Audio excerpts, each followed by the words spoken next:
As soon as it unleashes itself, there it goes. Welcome to freedomsluice.com Revolution Radio.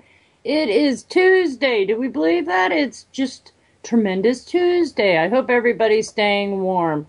Now, of course, I'm going to go down to the little donate button here and see if we have gotten any more extra love from everybody.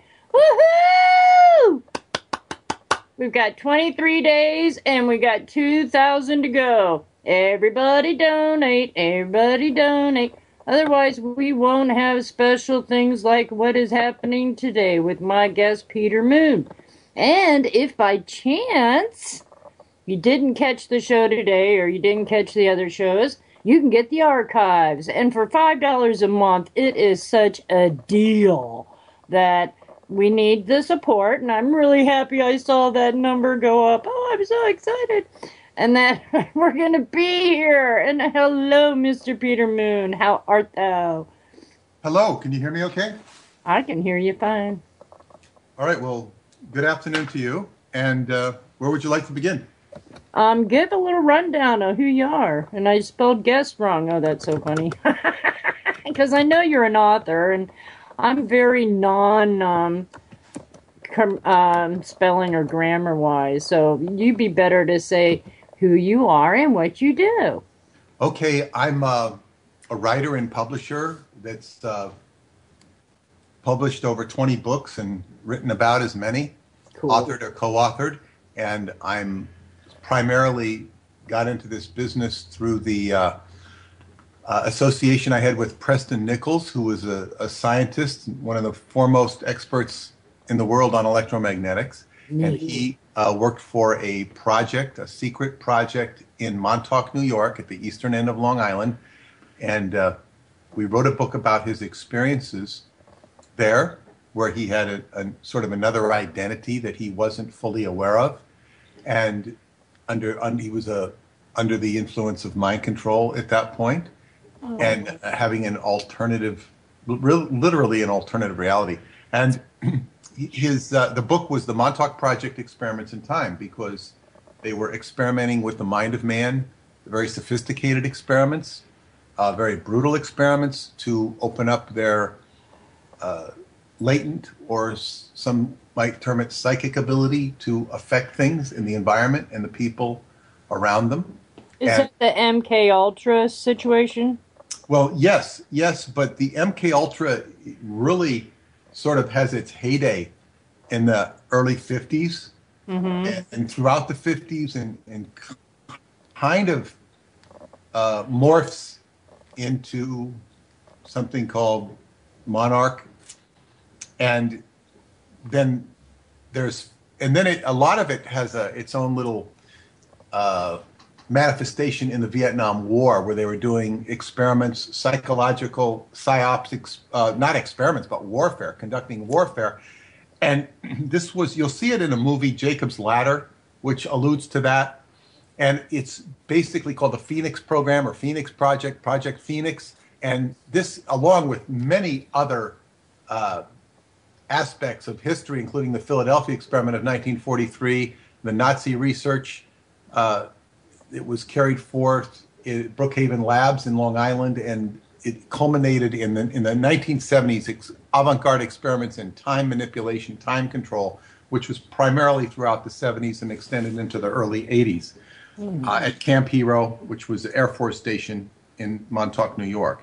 So this is what the Montauk Project, an overview of the Montauk Project, and how I came to public attention, because I published the book and I wrote the book. I ghost wrote it for Preston because he has a similar spelling affliction that you do. He doesn't write easily. There's one paper in that book that's written by him, and it's very, very well done, but it takes him a long time to really be patient and dot all his I's and cross his T's. Right. And he thinks in a very nonlinear fashion, but he's a genius. And I would, kind of nail down the more linear aspects of what was going on so we could have as coherent a story as possible to describe phenomena that was rather incredible, and some of it inexplainable. Some of it inexplainable to this day. But that's a brief summary of who I am and how I became a known author. The repercussions have just been something else, because I've had John Storm on, and he was one of the first candidates for the MK Ultra project, and he's still being afflicted. And I lived with my ex-husband was an ex-Vietnam vet, and he was not all mentally coercive, and it's like they did open doors to the subconscious that normally don't get opened. And it's just, why would they do this against us is beyond me.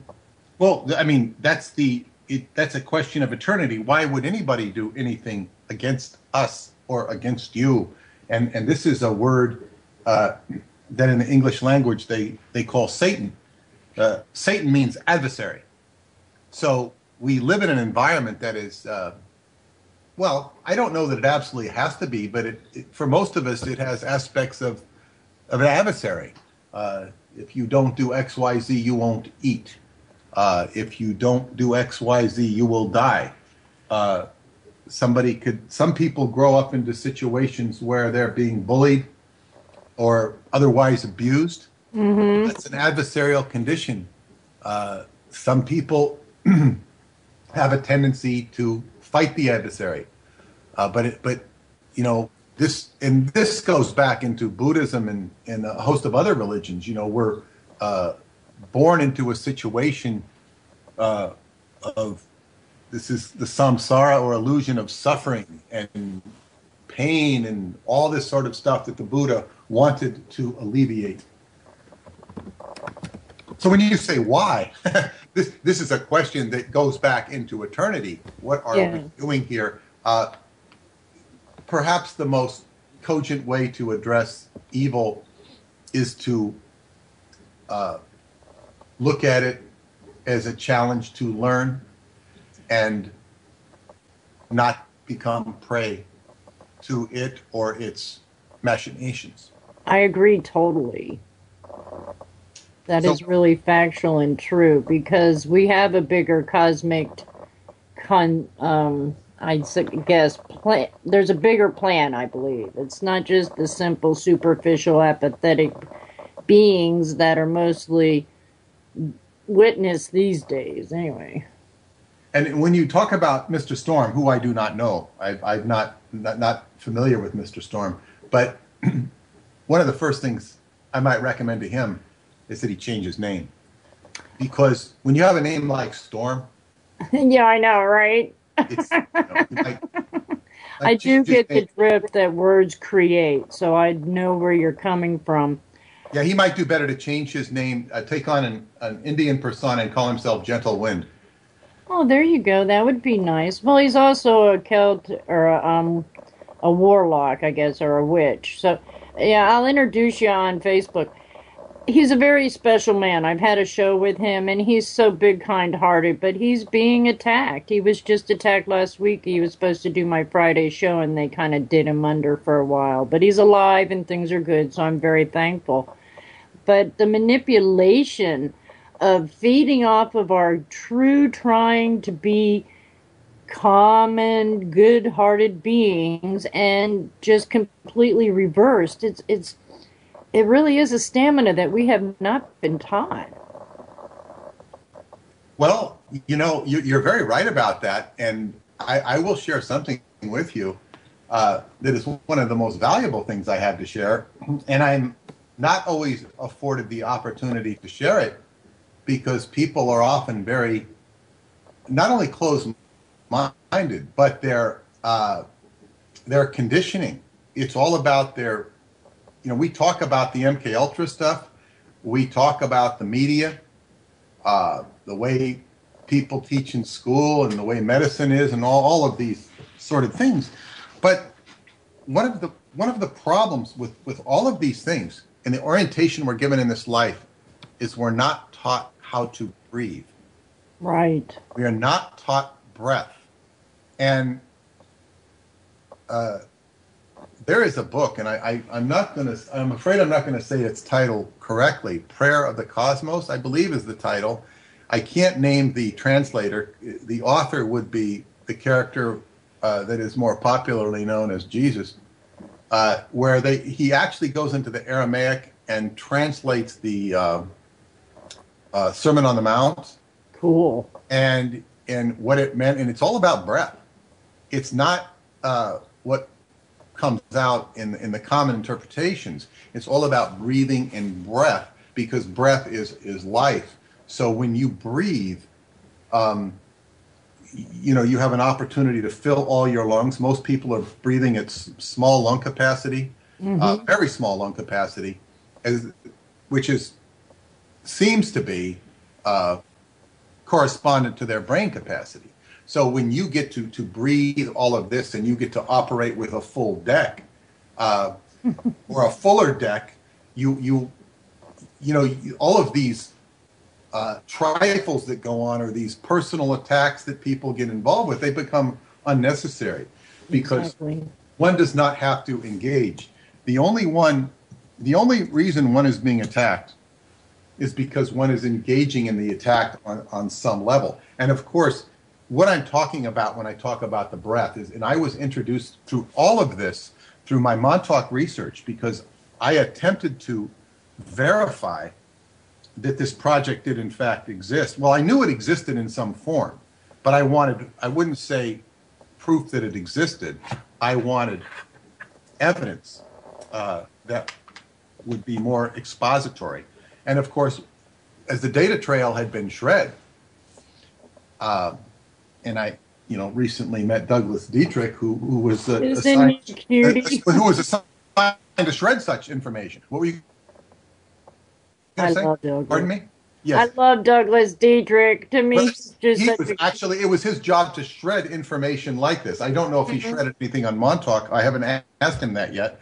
I've had other things to discuss with him, and I will get around to that. But certainly there were other people who were destroying government documents. But because there was no shredding, or there was no data trail, I began to have experiences with synchronicity. Now, I will forgo all those experiences because I've written books about them, many books about them, and where they all lead, and they lead into some very interesting corridors. But to summarize some of the cornerstone of my knowledge, where I'm going to with this breath subject, is it all came down to the fact that there were pharaohs at Camp Hero, where the ancient Indians were called pharaohs, the Montauk Indians. They'd been declared extinct. They weren't extinct. There's a whole court case about it. And all of this synchronicities led to there. And eventually, after it was about 15 years of having had Thanksgiving with the Montauk Indians, having friends, the shaman in particular, Sharon Jackson. After 15 years, she introduced me to the medicine man, Red Medicine, he's called, or Artie Crippen. And he engaged me on a level that most human beings, well, nobody ever had. I began working a program with him, helping him do a program. It was a youthening program. And because a lot of these people were elders, and he wanted to do a Qigong program. He was teaching them Qigong. And I became a facilitator of the program by providing certain nutritious products that were organically grown and whatnot. But anyway, he introduced me to his Qigong teacher, who was a Taoist priest, Grandmaster Roosevelt Gainey of Brooklyn, New York. And this, all synchronicity was coined by Carl Jung. And he said that it was a precursor to the Tao. Coincidence. The more coincidences you have, you're going to the Tao, the ancient principle of, sometimes called the way, but it's the underlying principle of all nature. The true Tao cannot be described. So when we talk about, and Qigong is even more ancient than the Tao as a piece of Asian culture, but it's all about breathing. And when you breathe, and then you also learn to get the breath into all parts of your body, this is a long process. But in Taoism, in the Tao Te Ching, it says the journey of a million miles begins with the first step. So somebody could look and say that, I'm 70 years old, I'm 80 years old, I'm 50 years old, and no, I'm not good for this lifetime. I've got too much messed up with me. No, the journey begins with the first step, because there are more techniques in Qigong than you could learn in one lifetime. So this is all of a sudden you're embracing the infinite as opposed to the finite. And when it comes to breathing and strength and fortifying yourself in a world that can be challenging and in some respects is more challenging, I just spoke with somebody who was rather surprised at my optimism about the world. Your what? Optimism about the world. Okay. Because I'm not optimistic about chemtrails and 100 other things I could probably mention. But and another astrologer I spoke to, these were both astrologers, many of my friends are astrologers, such as yourself. But she said, you're the only person I know who talks about living well into their hundreds. Well, even talks about it. I'm preparing myself. It's like if you make a preparation. There's a very interesting book. It won the Nobel Prize for Literature by, it was called The Glass-Bead Game, or you might know it by the title of Magister Ludai. It was written by the Swiss author Hermann Hesse. And this, in the end of the appendix of the book is maybe as good or better than the rest of the book, which is a very good book. It's about the American Indian. And it talks about how it's a tribute to the American Indian, and talks about how he prepared, his whole life was a preparation for death. He was preparing to die. That's the same as the Tibetan Book of the Dead. Well, yes, but what I'm learning right now is preparation for life. Mm-hmm. Preparation for life. That's not to put a downer on any of, you want to be prepared. But I got to be honest, I was preparing to die as early as my 30s. And I was looking forward to it. Because not that I wanted to die, but I figured, you've got a ticket and it's going to last so long. And when that ticket's over, I looked at having a lot of personal peace, just because of whatever spirituality I had learned or absorbed. And I was very content and happy with myself. But this Montauk project drew me back into the game, so to speak, and took me out of retirement spiritually. And as I've learned, and in Taoism, you learn is life is precious. It's not something that you should abuse, misuse, or take lightly. So if one is afforded an opportunity to live, and then one takes the opportunity, the implication being that if you don't take the opportunity, you will have the opposite. Now, whether you will suffer for that opposite or not is really a matter of personal predisposition and experience. But I have made a decision to choose life, and the more life I choose, the more channels are open to you, the more recognition. So even from the first the first months and weeks of training in Qigong, all of a sudden you're rewiring your brain. You're rewiring to think it like you've never thought it before. We can all look at the conspiracy data that's out there. We can look at the media data that's out there if we're not conspiracy minded, and we can easily conclude that we're not as stupid as those people. But even with that awareness, you still have to rewire your own brain if you've not been taught to breathe, you've not been taught to think, you've not been taught to respond.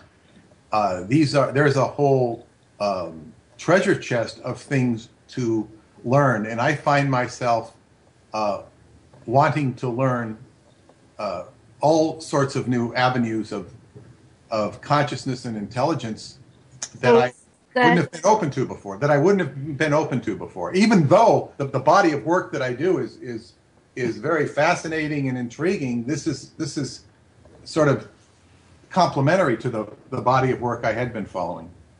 So that would be your basic foundation is to learn how to live along with the synchronicities and to have the breath through it no matter what it is, because it's all here as a lesson of how to call to yourself better living. Yes, and it's defense, self-defense. Oh, that too. Yeah, right. In actuality, I mean, qigong, which means breath work, does involve incredible physical self-defense. I mean, we're talking about martial arts, but in actuality, the average person is just not going to get into a fight, and he's probably not even going to get into too many verbal fights. So you don't really need a lot of physical power to negotiate your way through, say, New York City, where I was at yesterday, which is a hectic place.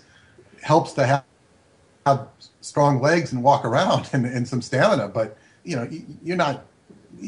For the most part, most people aren't going to have physical altercations. What you're going to, most of the actual fights and violence that breaks down is amongst families. So, when you check the police blotters and all that. But so anyway, what I'm saying is the real self-defense you need is your internal self-defense. What you're thinking about, how you're thinking, how this endeavor is going to help you, or what is the food you're eating. I know a woman whose financial life is falling apart because she totally embraces the natural way. And she's investing in a community, all of her heart, mind, body, and soul into community of natural life. And she was a high-powered financial person, and she's letting that go. I'm trying to say, well, contact this old friend and you'll be taken care of. No, I don't want to be taken care of. I don't mean taken care of like a sugar daddy. I mean, get her a job where she can make good money. No, doesn't want to do that. It's because she's fearless and she's well, she trusts the universe, because the unconditional law of the universe outweighs anything that we think we are here to do in the man's laws. Yes, and I don't expect it to be anybody that extreme, because she's dedicated her whole life to that and isn't afraid of it. But what I'm saying is, what comes for the average person is, well, should I buy organic or should I buy the regular, the Monsanto stuff, or the Monsanto-like stuff? Well, that's even a bad choice, because the organic isn't necessarily all it's cracked up to be. But it's a step in the right direction. You don't want the pesticides. The biggest difference you'll notice is if you eat an organic apple versus a regular apple. The taste is amazingly different. Same with celery. Some of the stuff you don't notice it so much. But the real answer, and I think you do this yourself, I think you said before the show, is is to grow your own garden. That's the best thing of all, to start growing your own vegetables and putting, if you have the knack for it. I do not have the knack for that. It's something that's very hard for me with all the other chores I have to do with my business. It's very hard for me to find that opportunity. I do eat a good diet, but it could always be better. So you want to integrate nature to the best of your ability.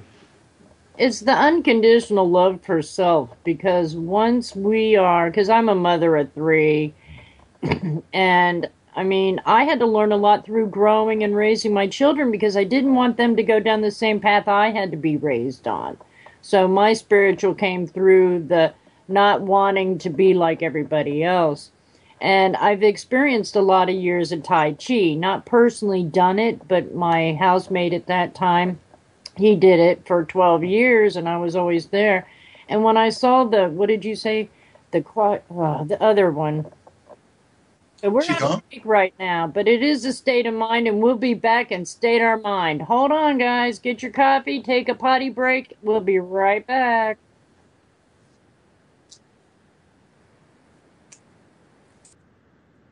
Yes. I got it.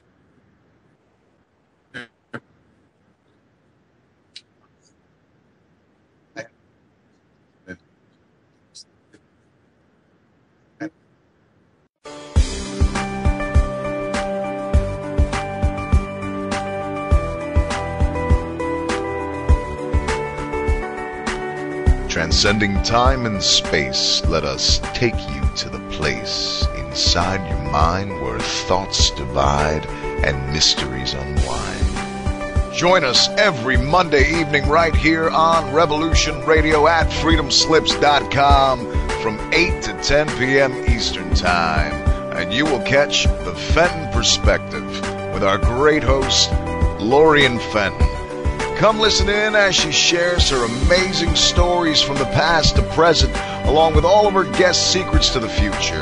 That's the Fenton Perspective every Monday evening right here from 8 to 10 p.m. Eastern Time, only on Revolution Radio. Oh, and you don't need to expect us. We're already here.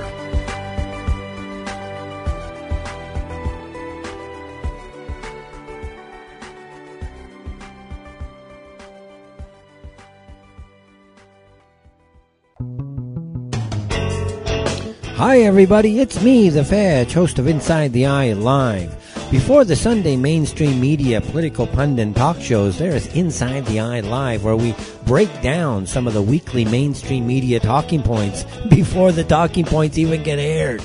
Add in some entertaining stories, weather, cats, intriguing and informative guests, and you get one of the most listened to Saturday morning streaming media political talk shows going today. And it's all right here on our flagship station, Revolution Radio at freedomslips.com. So join me, the Fetch, for Inside the Eye Live every Saturday morning at 10 o'clock a.m. Eastern. It is truly intelligent media for the politically aware.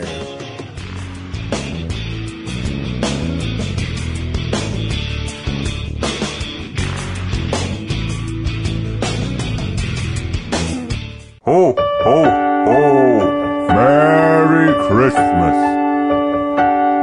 Merry Christmas, Merry Christmas, Merry Christmas, Merry Christmas, Merry Christmas, Merry Christmas, Merry Christmas, Merry Christmas, Merry Christmas, Merry Christmas, Merry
The opinions expressed on this radio station, its programs, and its website by the hosts, guests, and call-in listeners or chatters are solely the opinions of the original source who expressed them. They do not necessarily represent the opinions of Revolution Radio and freedomslips.com, its staff, or affiliates.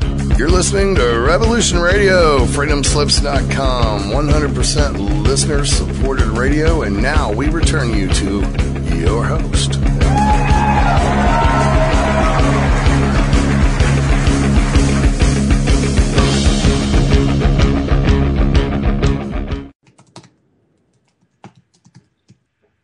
Hello? Hello? Oh, all right. Let's see. Can you hear me now, Peter? Peter? Oh, come on, Skype. Quit messing with me. May have to reboot the whole thing. Okay, Mona, can you hear me now? I can hear you, but I mean, oh my gosh. Are we on? Are we on? We're on air. I am hoping. Well, I can tell you in a second if we're on the air. Would you like to know? Well, it's showing that we are, but yeah, go ahead. Well, I just turned us on the, and I'm not hearing anything. You're not hearing anything? Okay. So I'm not sure if we're on the air or not. I know it's a time lapse, and it's showing I'm getting minutes counting down, so I have to reboot my whole chat room to see if they hear us or not, because they're pretty good on letting me know. But it's just like, oh my gosh, it's been that whole kind of day. Things are just... Well, this isn't as bad as yesterday. Yeah, that was interesting too. I know. But it looks like we're on, so welcome back to Freedom Slips Revolution Radio, and Peter Hippy. Yeah. They have to reboot the whole thing. Okay, Mona, can you hear me now? I can hear you, but I mean, oh my gosh. Are we on? Are we on? We're on air. I am hoping. Well, I can tell you in a second if we're on the air. Would you like to know? Oh, here we go. It's showing that we are, but yeah, go ahead. Well, You can turn your radio off. on the, and I'm not hearing anything. You're not hearing anything? Okay. I'm not sure if we're on the air or not. I know it's a time lapse, and it's showing I'm getting minutes counting down, so I have to reboot my whole chat room to see if they hear us or not, because they're pretty good on letting me know. This is just too funny. It's just like, oh my gosh, it's been that whole kind of day. Things are just... Well, this isn't as bad as yesterday. Yeah, that was interesting too. I know. But it looks like we're on, so welcome back to Freedom Slips Revolution Radio, and Peter Hippy. We are on the air, Mona. Alrighty, so keep going, hun. Hey, Mona, can you hear me now? I mean, oh my God. Are we on? Are we on? We're on air. I am hoping. Okay, you got to get that feedback back there. I can tell you in a second if we're on the air. Would you like to know? Yeah, it's gonna. You got a loop going on. Time lapse. That's all. So I'll just keep quiet for a few minutes, and when we're done hearing ourselves, then we can go on. I'm not sure if we're on the air or not. That's a good time lapse, and it's showing I'm getting minutes counting down, so I have to reboot my whole chat room to see if they hear us or not, because they're pretty good on letting me know. It's just too funny. Just like, oh my gosh, it's been that whole kind of day. Things are just... Well, this is as bad as yesterday. Yeah, that was interesting too. I know. It looks like we're on, so welcome back to Freedom Slips Revolution Radio, and Peter Hippy. We are on the air, Mona. Alrighty, so keep going, hun. Hey, Mona, can you hear me now? Oh my God. Are we on? You've got multiple tracks going. I know. I have no idea how to change that. You got a loop going on. Time lapse. That's all. So I'll just keep quiet for a few minutes, and when we're done hearing ourselves, then we can go on. I'm not sure if we're on the air or not. That's a good time lapse, and it's showing I'm getting minutes counting down, so I have to reboot my whole chat room to see if they hear us or not, because they're pretty good on letting me know. It's too funny. Just like, oh my gosh, it's been that whole kind of day. Things are just... Well, this is as bad as yesterday. Yeah, that was interesting too. I know. It looks like we're on, so welcome back to Freedom Slips Radio, and Peter Hippy. We are on the air, Mona. Alrighty, so keep going, hun. Hey, Mona, can you hear me now? Are we on? You've got multiple tracks going. I know. I have no idea how to change that. You've got a loop going on. Time lapse. That's all. So I'll just keep quiet for a few minutes, and when we're done hearing ourselves, then we can go on. That's a good time lapse, and it's showing I'm getting minutes counting down, so I have to reboot my whole chat room. Hello? Can you hear me?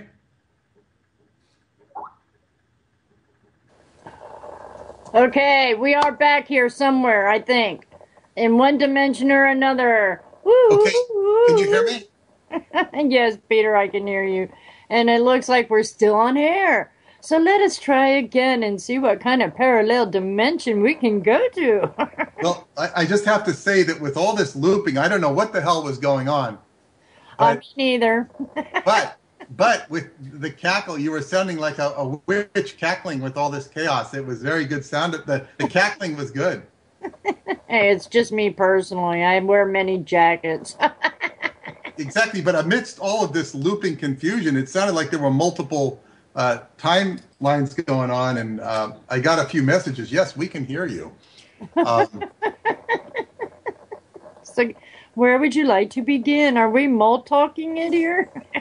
It's like we could go into the chaos of unhappy nothingness with you cackling.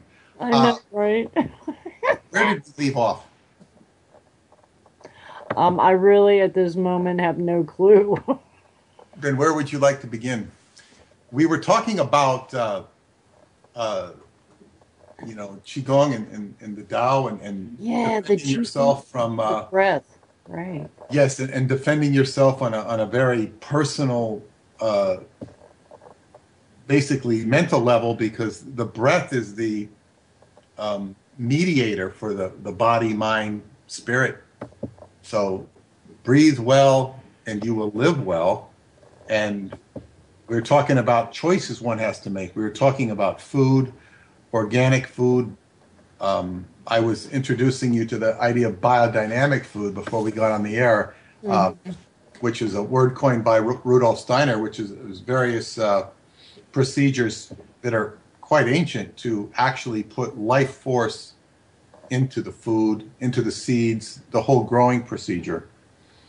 Doesn't most of that consist of, like, if we love it, it'll grow? If we are mad or angry or hate it, it makes it not grow kind of ordeal? That's very important, but it's more than that, because what you're actually doing is you're enlisting the nature spirits, the divas and whatnot that permeate nature, and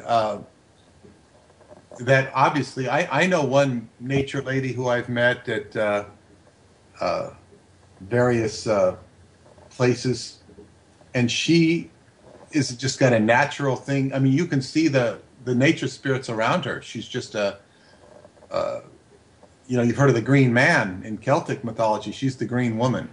Aww. And she just makes things grow, and is just a delightful creature of nature. Very unique in that way. But of course, because you can, if I've never been to her locale, but if you went to it, you would, if you have any sensitivity, you would see the nature spirits and whatnot that are part of the called elementals, elementaries that are the functionaries of nature, and one wants to be in alignment with them because they beat to their own tune, just like mechanical plants have their own functionaries.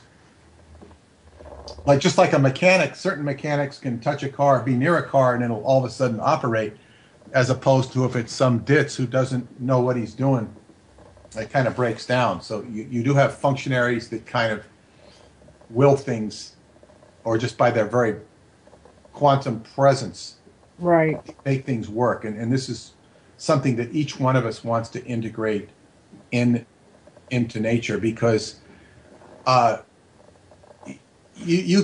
certain Wiccans will look at the world as a conspiracy against nature, to live in houses, to not be in tribes or groups, because everybody is separated by the walls. Right. And we each have different vocations that are not community vocations. We have people where I live here in Long Island that could go any which number of ways to work, instead of, people just don't go to the downtown to work or whatever it is, or into the fields to work. It's all very different than a nature society. And this is the only thing you can do is build that nature into yourself, and then you can worry about trying to integrate it into the outside world. Well, I suggest to actually remove worry, because that is actually an inhibitant of showing us or giving us the grace that we actually are here as beings. Well, you're correct. Worry is not a good word. I shouldn't have used it. Well, that's okay. I'm not trying to tell you. But that you're right. right. Right. I agree with you. And there's also stories of the Taoist masters who have to get away from society because it is so crazy. It is so crazy that human beings are so crazy that they need to get away and work the energies of the planet. Mm-hmm. People will often Well, we have to predisposed towards destroying themselves or their fellows. What were you going to say? We have to rebel more against a programming that is here to annihilate our spirit and to let our soul sing our song of who we are. I mean, I get away with a lot of stuff because I'm not conforming, kind of thing. And I am very blessed. I am so blessed. But I also have the eyes and the heart and the soul to be able to share those blessings. And it's like one day I had somebody say that, yeah, you're just a hoot. I mean, just people see me not how I'm trying to project, because I'm just being me. I'm not trying to project a false reality. You know what I mean? And most people are taught that they're supposed to. They got to live up to standards and ideals. And that's what confuses and makes people sick, is that we aren't here to do that. Well, one of the reasons for that is people that succumb to peer pressure. It's a symptom of a lack of self-development, and they're in a lack of loss of identity. You're comfortable with your own identity. Not everybody is, and when you're not comfortable with your own identity, that is a cousin or a sympathetic resonance with the idea of possession. In other words, you're not being yourself. So if you're not being yourself, who are you being? What are you being? Are you trying to be like the pretty girl down the block who wears cosmetics and stuff? So, I'm talking about a woman here. So the woman tries to emulate this model-looking girl, and it doesn't quite work for her. Or even she conforms her whole attitude towards what this supposedly grade A woman is, and they conform to that, and they try and emulate that person when they're not that person, and they're trying to create a false identity for themselves. Rather than just be who they are. They might be something that's much more pleasant than that so-called beautiful woman. Or the same thing could apply to a man who wants to be like the tough guy on the block, and he's never be the tough guy on the block. So, because that tough guy is dominant. So, he might do far better and be far happier if he became something that was quite the opposite. If it was in accordance with his true nature. Right. It's like the commercialism or the synthetic versus natural. Precisely. And so all of this relates to what we were saying about, self-defense. It's really about self-defense. But before you can defend yourself, you have to know who you are and find your identity, and from finding out, who you really are. And this is in accordance with what might be termed rather deep occultism of exercising one's true higher will. In occultism, it's called invoking your holy guardian angel, which is your higher self, but it's who you really are. What are you on this earth to do? What are you comfortable doing? Some people come to this earth to be accountants. Some people come to this earth to be machinists, mechanics. Some people come to be sanitation engineers. there's all sorts of people, biologists, chemists, and they have a role to play in this world. And some of them can make a big difference. And some of them will just cut into the fold because they're not really being what they're culling into the fold because they want to just make money or go along with the crowd or whatnot. Right. Expectations of some reality that isn't real. Because the illusionary part is if we can just honor, respect, and become more accountable as our truest beings, so much magic happens. Yeah, and these are the most important lessons of, once again, self-defense. Mm-hmm. It's to say you don't really need to know a lot of hyped up kung fu or even real solid deep martial kung fu, whatever. You're just not going to need to use that in a day in and day out basis. Although I could tell you the story of a friend of mine that I brought into Qigong, and she would tell you it saved her life, at least on a couple of occasions, because I couldn't really get her to do it so much until she went through some life challenging things. Well, it just snuck up on us here, Peter. I'll finish that story. Yes, on the other side. Sure.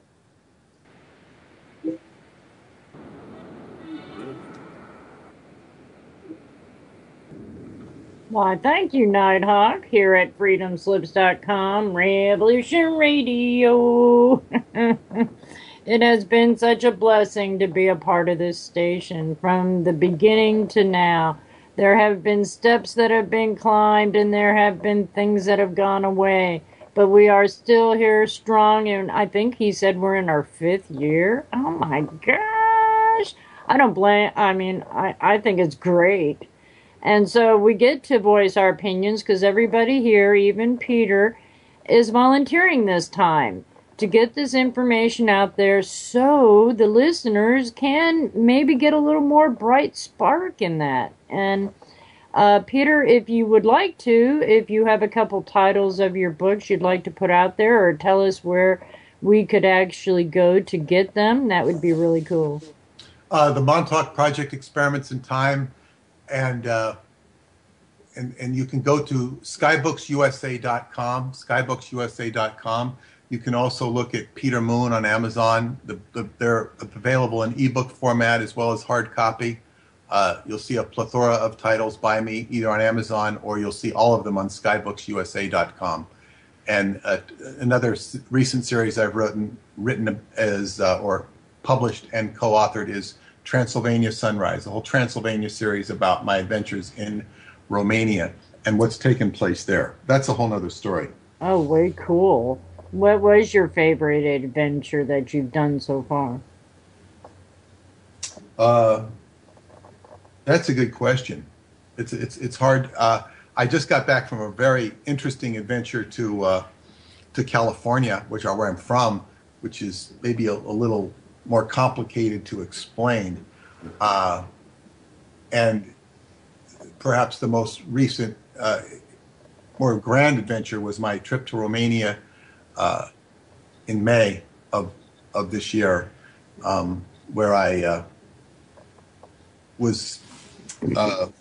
That's a story that's sort of represented in my new book, The White Bat: The Alchemy of Writing, where I go into the whole process of writing and how I got involved in all of this.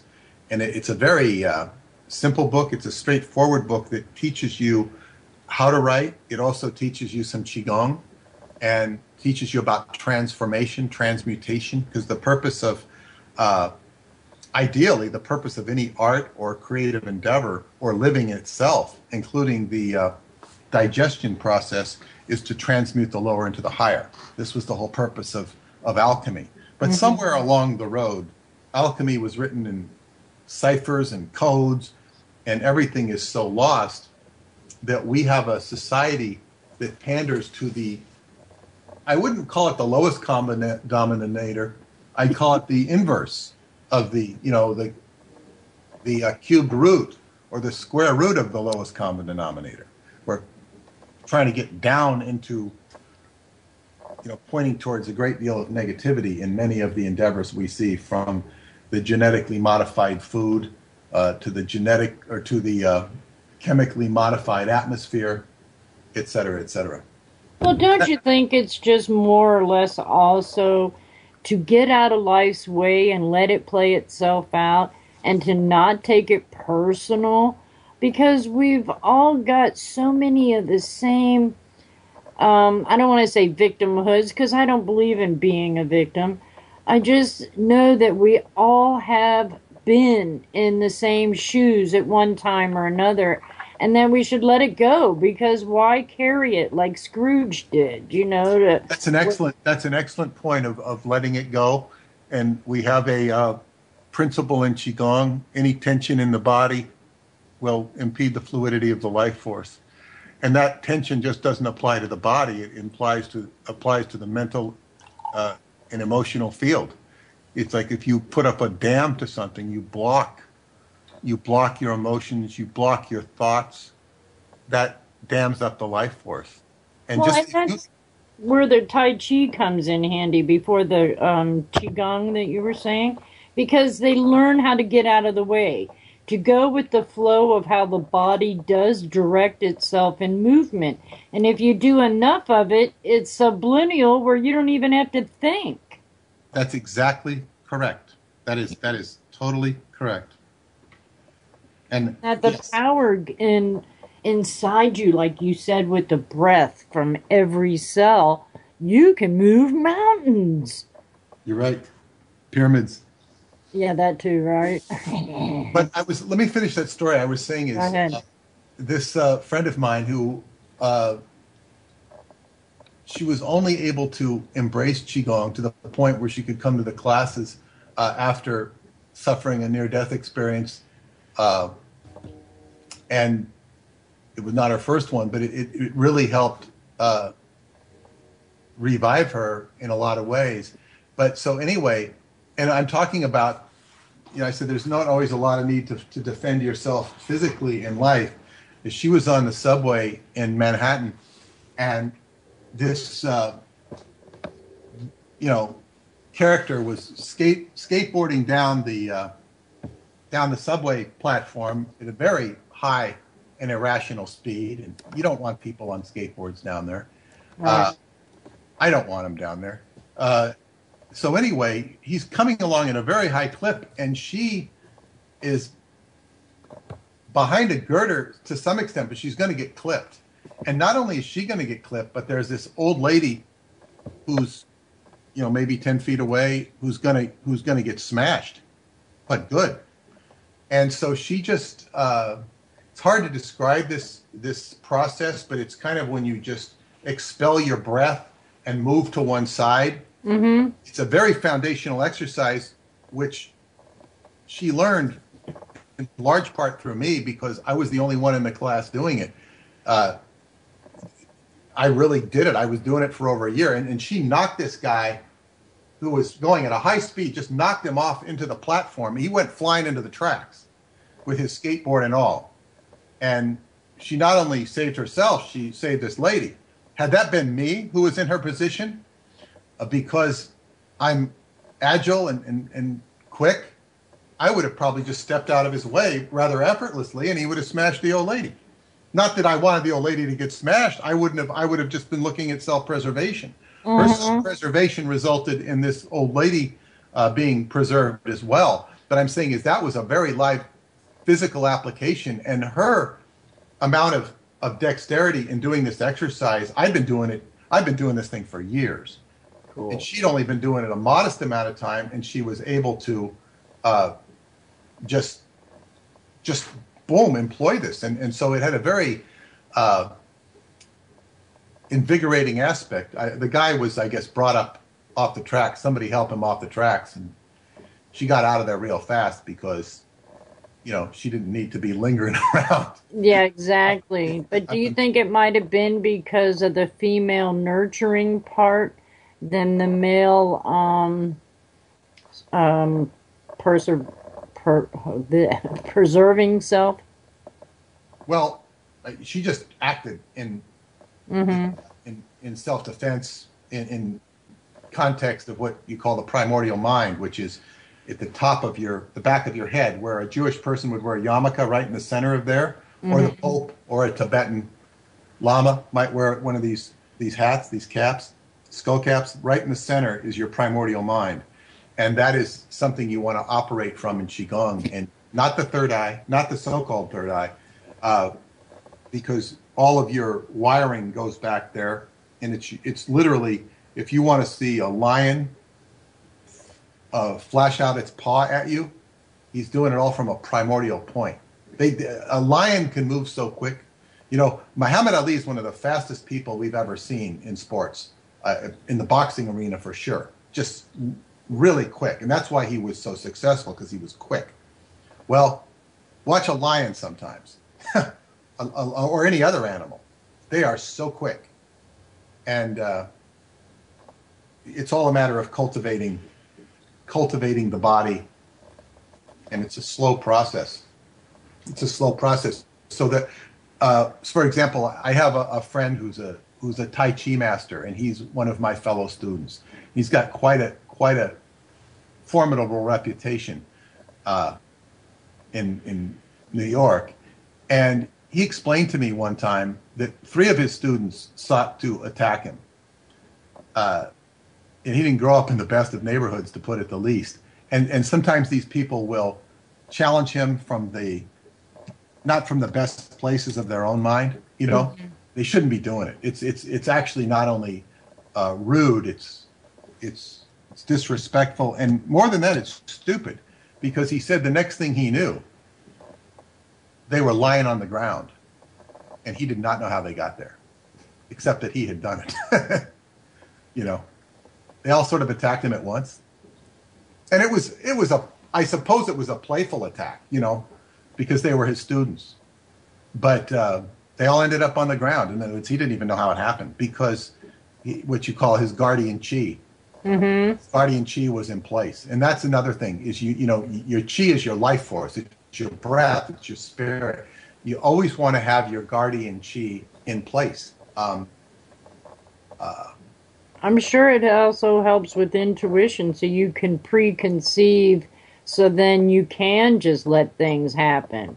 Not happen to you, but let happen around you, because you don't place yourself in that arena. You're just being there. Well, exactly. I did it one time as a young kid. We all we were in the theater, the movie theater, and we were all brought up to the so-called principal's office, the manager of the theater. She says, "You guys are making too much noise, blah, blah, blah, blah, blah." And I guess it was the last straw for her. And she had every kid, okay, you're going to call, what's your number? She called everybody's parents and said, okay, and she says, you know, your son's down here misbehaving. You know, well, when it came to me, I had my guardian chi in place.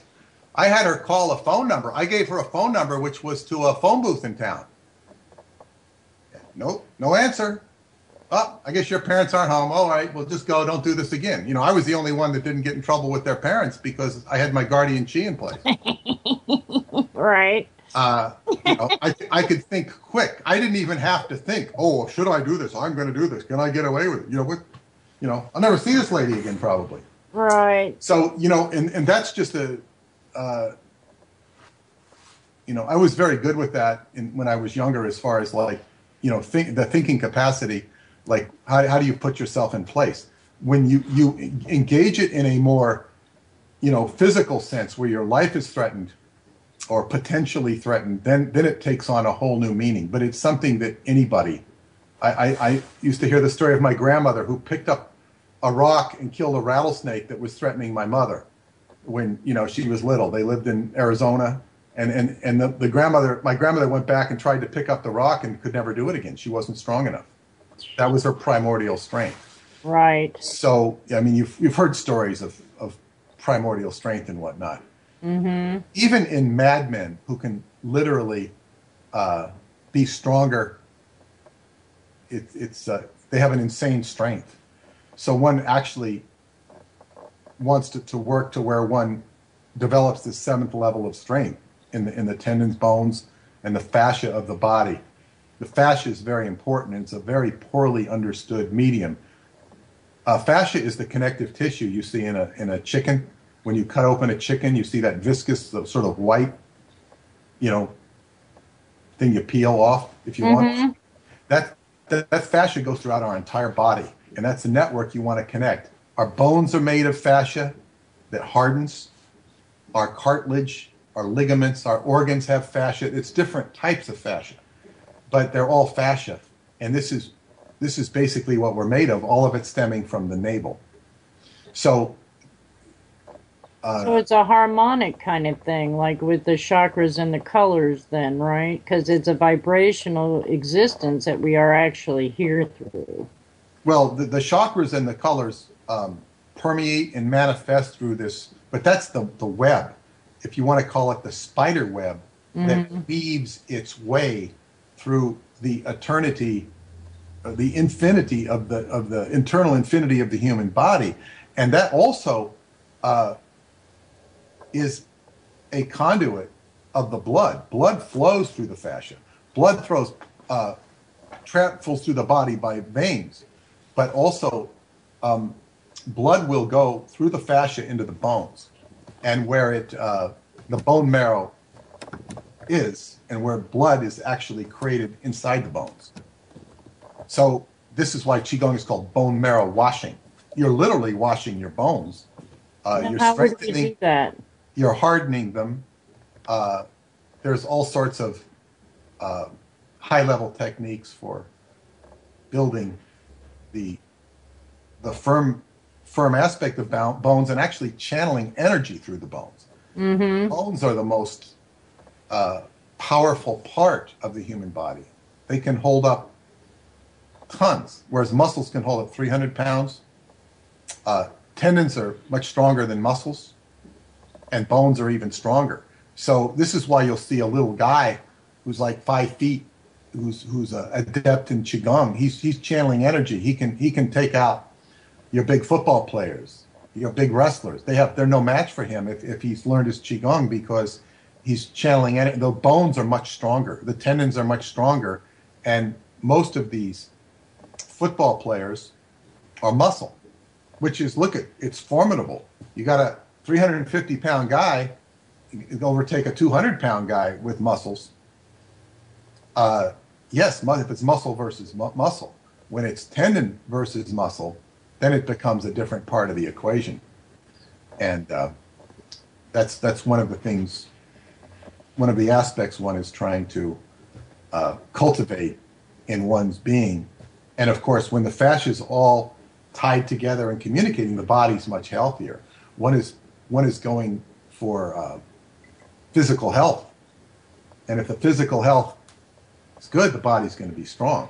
If one's going to participate in mixed martial arts, one's going to, most people anyway, are going to get a lot of injuries. It's going to somehow lessen their health. And a lot of, I guess what you call hard martial artists, they often get into the second stage of life where they start having a lot of problems because they weren't, doing correct training. They were compromising their body in the process, and yeah, they were tough guys. Not the toughest, but they were tough. And what do they have to show for it? Okay, well, they can say, we were real tough back then. Now our bodies are broken. Well, that's actually how I'm feeling these days. It's like something has been taken from me, or something I have let go, and many other stories that I would love to explain someday. But I'll tell you really quick how you can get that back. Really quick. I need to know. This is instruction for anybody. When you wake up in the morning, engage in joint manipulation.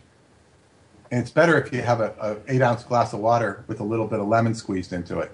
If you have it by your bed and you drink it, and you start moving that body any way it wants to move while you're in bed. Do it for at least 15 minutes, and 15 minutes goes by pretty quick. And if you want to turn on the radio, that's fine too. But when you're moving in that body, on the bed, it's all the muscles are moving that you normally won't use in a given day because your bed muscles, and you're moving, and then you all of a sudden you'll get up and you'll have a lot more energy. You'll have a lot more energy. You'll feel alive, and then if you want to take it a step further, you walk in a circle 8. You walk in a circle 8, and you do this. I do this for an hour every morning, but you do it for, like, say, a workup. Start at 10 minutes, work up to a half an hour, and you do this every morning, and you're moving your body any way it wants to move while you're moving in the circle 8. You're moving your arms around your legs. You're getting the knots out of your shoulders. And you'll hear your body start to go snap, crackle, and pop like you were in a chiropractor situation. And what happens is you want to get blood into all the joints, because normally the blood doesn't flow into joints. You get the blood flowing, and when blood flows, it circulates. You need any injury you have in the body, you need circulation into that area. And you need the blood, which carries all the things the body needs to heal. And when you move in the circle 8, you're not only getting the joints worked out, you're working your lymph. You're getting your lymph to flow, and you're getting your blood to actually spin around the arterial walls. You're getting it to spin the blood, and this prevents the hardening of the arteries. That is one of the symptoms of old age, or what they call when people die of old age. The other thing is the organs. Internal organ failure is called natural causes. Well, internal organ failure is predominantly generated by lack of oxygen into that internal organ, and you've got 5 lobes in your lungs, and these lobes feed the different organs. So if you're increasing your breath capacity and your lung capacity, you will feed these organs. Now, you mentioned that you smoked. I'll tell you something that's very interesting about smoking, is that when you smoke, one of the things you're doing when you're smoking is you're taking a deep breath. Mm-hmm. People smoke because they want to relax. It relaxes them. Well, I invite anybody who's a smoker and who wants to stop you can put the cigarette in your hand. Don't light it. Just breathe. You can have your mouth around the cigarette and breathe. And see if you breathe. Pretend you're smoking and imitate the action and focus on the breath and see if that relaxes you. See if it relaxes you. And I showed this to one lady who was a smoker in Romania, and she wanted to quit. And I told her this, and she says, no, what relaxes me is the putting up of the hand as I raise my hand with the cigarette. And I said, when you're raising your hand like that, you're actually activating the lung meridian. You can look at how the lung meridian in Chinese acupuncture goes right through that left hand. And it's like, it's one and the same. When you lift that hand to smoke the cigarette, you're actually activating your lung meridian. So breathing relaxes you. And I invite this to anybody who smokes and wants to stop. There's a certain nervous hysteria that can accompany the effort to stop smoking. I've seen people do it within 24 hours when their health was threatened. Mm-hmm. Or they were read the riot act by their doctor. I've seen people stop in other ways, but most people will continue doing something until the ouch is too big. And but I'm saying it's just something I invite anybody to experiment, because basically when you're smoking, you're breathing. The nicotine factor can be over if it's really that bad. It can be overcome with those pills that you take. The pills won't give you the relaxation. Right. They'll serve that craving. But that's just something I want to share. And if you do any of those things, they will help you. And I'm not even addressing you. I just threw that in. I know, because I'm not about to quit smoking. But see, I also know my breath and the other things like that, because I have been studying like what you've been saying and working it through, because I believe that our breath should go down to our toes, and I try to let people know that. And I have so many little processes that do release and break the spells of normal daily BS.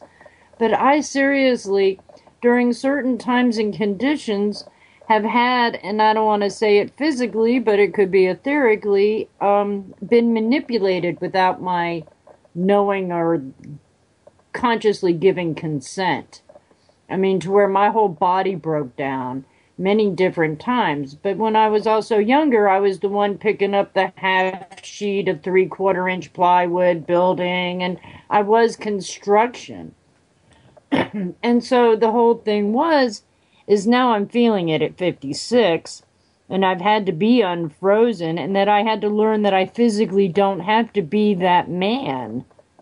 Does that make sense? Because, I did everything independently. I'm a very strong female, but my strength has to come different now than once it did. So I will use that idea about the joints, though. I do like that. Yeah, it'll refresh you in ways that you can't believe. Because I'm sitting here. I'm about to turn age 62, and I just don't have any of this so-called old age pain, which I did have in the 40s. I had serious back issues, which I was able to overcome. And, serious back issues.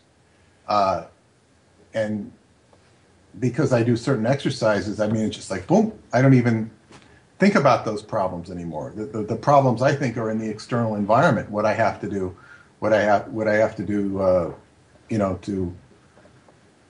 in my personal life or business or whatever I'm dealing with. It's not on the internal, preoccupied with the aches and pains, which are so commonly accepted. It's like it's natural to be in pain when you're old. It's this, it's that. Well, these are mind patterns and these are thoughts, and you have to change your mind. And one of the biggest difficulties is people don't change their mind. They don't want to change their mind because they know. Well, yeah, they know, and they will walking into an early grave, walking into a situation that's going to devour them, walking into a relationship that's not good for them. Right. There are all these different, I know, is, it's... None of us really do. It's much better to say you don't know or not be arrogant. And this is arrogance between you and yourself, not between you and another trying to look good to another. But say people are arrogant unto themselves. And so therefore they'll block out information. And there's a very interesting thing that I've noticed, and I'm not the only one to notice this. When you're telling somebody about Qigong, and you have a live person in front of you, and they nod as if they know it, or they agree with you, but they don't really agree with you. They won't do this on another subject. Well, again, we had our break, and I can't wait to hear more. It's going to be so good.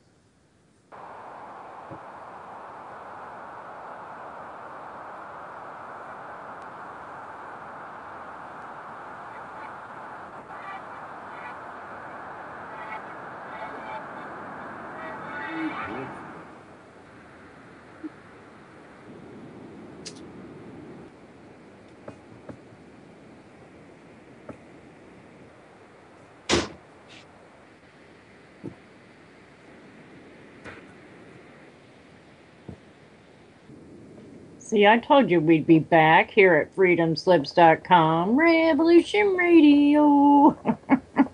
And I just have loved my adventures. There's been so much reality that's been illusion that, at least on this station, we are trying to help sort out the menagerie of the places, things, and ways that we have been programmed. So let us call us the unprogrammers. Otherwise, take it all as a grain of salt, use it wherever you can. But Peter, when you said that about the cigarette, what came to my mind is also eating. Because if we put a fork or a spoon in our hand and we put it up to our mouth, now some people may get overzealous with that good feeling, and so the diet goes to heck and we just stuff stuff in our face that just isn't good for us, which could create more complications later down the road. Now, personally, I have not done that. Well, see, the thing about eating is what's remarkable about people are very unthinking about what they put into their mouth, their lungs, and that they expose themselves to in terms of chemical toxicity. And as a culture, we've gotten much smarter about that in the last decades. But when a person puts something in their mouth, there are consequences to what it is. And if you're programmed to think you're going to live to 70-year-olds and kick the bucket and that's normal, and or maybe I'll live to 40 or 50. What was it? We had the baseball player Mickey Mantle, who all the people nobody lived past, I think, the age of 40 in his family, so he programmed himself to die. And he abused his body, and he lived longer than any of his family. So, he kind of said, well, maybe I shouldn't have done this. It's like your consequences are very important, what you put into your body. So, for example, and I learned this reading about a boxer named Archie Moore. He was a very famous boxer who lived into his, he lived a very long life, but he boxed into his 40s. And he actually had Rocky Marciano down on the canvas. He almost won that fight. He almost became the heavyweight champion of the world, and he was a light heavyweight. He wasn't a heavyweight. He wasn't as big as Marciano. So he was a remarkable fighter, but one of his tricks was he would eat 5 steaks while he was training, but he wouldn't chew. He'd just get the blood and the juice out of the steak, and he'd spit out the suet and all that matter, because he says, you go in there and that stuff just grinds up. You don't necessarily have to swallow what you eat. I one time went through a fast, and I was able to get through the fast when my wife at the time could not get through it. It was too hard on her, by simply doing this trick of chewing on the food and spitting it out, just so that I had the taste of food in my mouth and I didn't feel like I was being denied something. And then even being in the presence of a grocery store, a food market, kind of got me through it as well. I went to break the fast, but when I got in the presence of the food, I didn't need to eat it. So there's a lot of things you can do, but the idea of thinking and you have to swallow, it's better to attack your habits, your habitual habits, to make a list of your habits and to knock them off one by one, if they're bad habits. Well, I'm not judging which is right or which is wrong, but it's also to where people don't realize our saliva is our life force as well. It's our antibiotic. It's all kinds of things. And basically that's probably maybe what part of that fasting idea is that you're getting the juices flowing, but you're not putting in the bulk that will actually slow down the body and the digestion. But people have been taught, have that soda with that pizza and all that. They don't realize that it's actually stopping the digestion. And then they wonder what the heck happens to their gastric reflux, why they have heart palpitations and other things like that, because they're not doing it in a natural frame of course for the body to accept it. And that's why I also bless my foods and the things that I do, because I'm not trying to accost myself knowingly. Well, yes, and Manly P. Hall has some good lectures on YouTube about alchemy being a metaphor for the digestion process. And the digestive process is an infinite, incredibly amazing thing, but it's basically transmuting the lower elements into higher elements, and it follows the pattern of alchemy, which is to transmute base metals into gold, which is a metaphor for rising. And the interesting thing about that is if you eat food, it's what it's doing is it's making you an alive, sentient person that is more intelligent than an unthinking animal or an unthinking plant. That these might think, but they do not think on the level of an intellect that a human being is able to possess. And this all occurs by eating. And of course, eating began with natural food. It began with natural, because that's all there was to eat was natural food. Yeah, raw food. And at some point, somebody, figured out how to make white flour and white sugar and take out the nutrients in those things and, send people on a route to health hell. Starvation, right. Well, yes, it is a form of starvation. And people talk about how they're trying to wipe out the planet. And all these people, there's a certain cabal that wants to make everybody, to kill off the planet. Well, you wouldn't need the corporations doing it. The people will do it on their own. And That's it's, where apathy comes in at, right? Because but they do it. The corporations really feed the issue. And in spite of all they feed, there is a resurgence against this, and you see it cropping up in this. The revolt crops up in the strangest way. You find institutions like Whole Foods and Kroger, which is natural foods supermarket. You find them becoming popular with the public, but they're not really as healthy as they're cracked up to be. They're a step up, and it's an improvement because you even see it in the local supermarkets, which now have health food sections, which they never had before because there's a demand for it. The demand, however, is it's not quite what nature ordered. It's what we have corporate organic, and this is my trip to California. I was shocked at how far ahead New York City is of San Francisco and the Bay Area in terms of their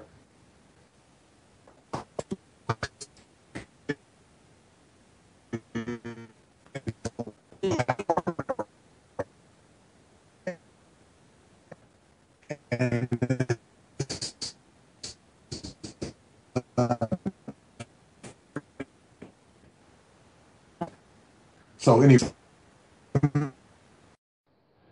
all right. Well, it looks like I'm back at least. So let me see if I can do it for the last 10 minutes. We'll have him tell another story. It's just, these energies are so sporadic these days, and I wish there was more I could do to control it. But all I can do is try to have the peace to know that I can only do what's available for me to do. And that's all I can do. And it wouldn't hurt if I had a little bit of a makeup. Oh, shoot. A little bit of a makeup to actually have this computer semi-cleaned out so then it can actually have a little more room so all this bandwidth isn't fighting with all these other things that are happening. Oh, gracious. And I mean, I like this guy. It's been a great show so far. I wish I could have a full show without any complications, but it just doesn't seem like it's in my power right now. All right, I'll have to get my rattle out, burn some white sage, say some extra prayers, and reschedule for another time here. Oh, yeah. Yeah, please. Let's see if that'll help. Because otherwise, I mean, the little bubbles, they just aren't playing fair. I know that I'm on at least air here. I can't tell for sure. But when it says Studio B, you're on air, then I'm on air.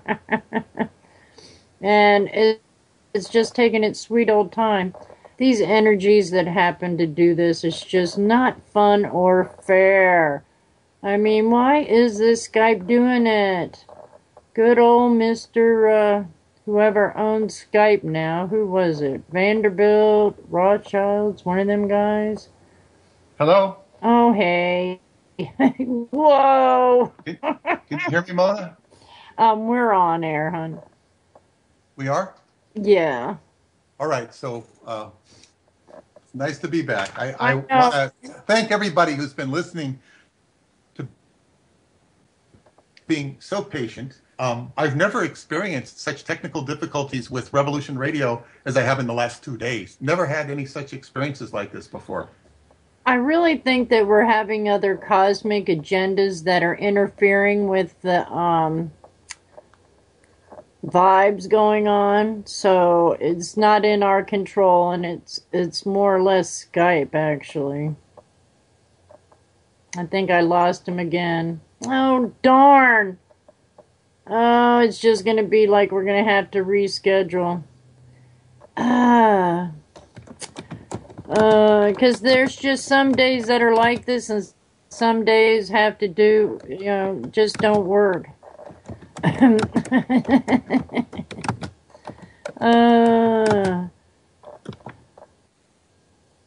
I'm just, I've got all my other stuff. I don't know what else to say, guys. My brain's like kind of little, like 2 minutes to go. I know I'm live on air, and I don't know that I'll get him back.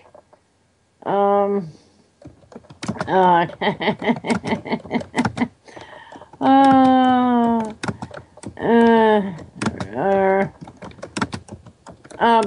go check Amazon and check out Peter Moon's books. I've seen a few of them, which are really kind of cool.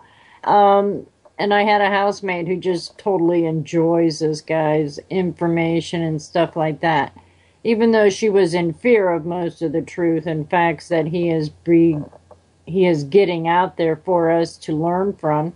The conditions that are just here right now just don't seem to be in favor of what it is I'm trying to achieve here. Did I get you back? No. See, I mean, the computer is just, it's like saying there is a problem with this call. No, it's a problem with Skype. It just hung up on him. Yeah, it's got a mind of its own, and I guess I have to start saying nice things to Skype. Skype, I love you. Skype, play fair. Skype, do us all a favor and be here for us so we can help change the world. And everybody, again, do breath work. I mean, check into it. It really works wonders for the way of our existence here. I think I'm back in time to say goodbye, Mona. I know, we're going to have to really do this again, sweetie, because I had a great time, but even though, patience does become the victor, right? Well, yes, as they say, there's been some challenge, and I guess this challenge was more with Skype than it was with actually Revolution Radio. Yeah, that's how it is going, because I'm real close to a DUMS in this area, and energies come from all different areas, and the days that they try to infringe upon me, I've just gathered so much more strength to abate it. But with Skype, I just have to pet it real nice and talk real good to it. I want to say one thing in summation, if I don't get cut off. Please. Usually when I talk on the radio, I talk about, many of these intriguing stories that affect planetary consciousness and have affected planetary consciousness with a lot of, I guess what you call secret scientific projects and whatnot, and they're all very intriguing. They're sort of the mother of real conspiracy in a lot of respects. And what I'm talking now is about the individual waking up, and that's really the most important thing in all of it. And we're going to do it again real soon. In fact, I will talk to you through Skype again in that real soon. And I really appreciate you joining me, and I'm happy to finally meet you. This has been great for me. I really appreciate it, Peter. Okay, thank you very much, Mona. And thank you for listening, everybody. Seriously. Thank you for listening to Revolution Radio.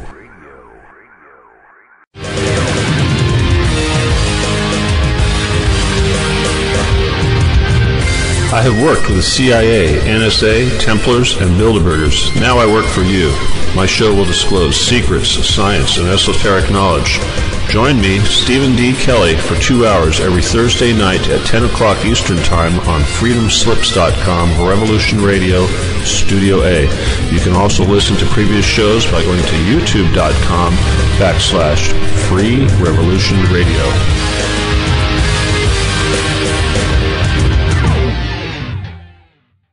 What do you think it is? I don't know. Whatever it is.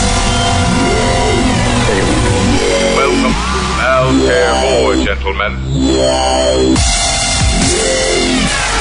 Join me, Joe Kiernan, and Dr. J every Sunday from 10 p.m. Eastern to midnight for Researchers on a Mission Radio. We will be interviewing guests in ufology, experts on the paranormal, and stories from you, the listener. Every Sunday, 10 p.m. in Studio B. Join us for some amazing conversations and edge-of-your-seat true thrillers. Right here at Revolution Radio, freedomslips.com, Studio B, 10 p.m. Eastern Time, Sunday nights. Revolution Radio, where information never sleeps.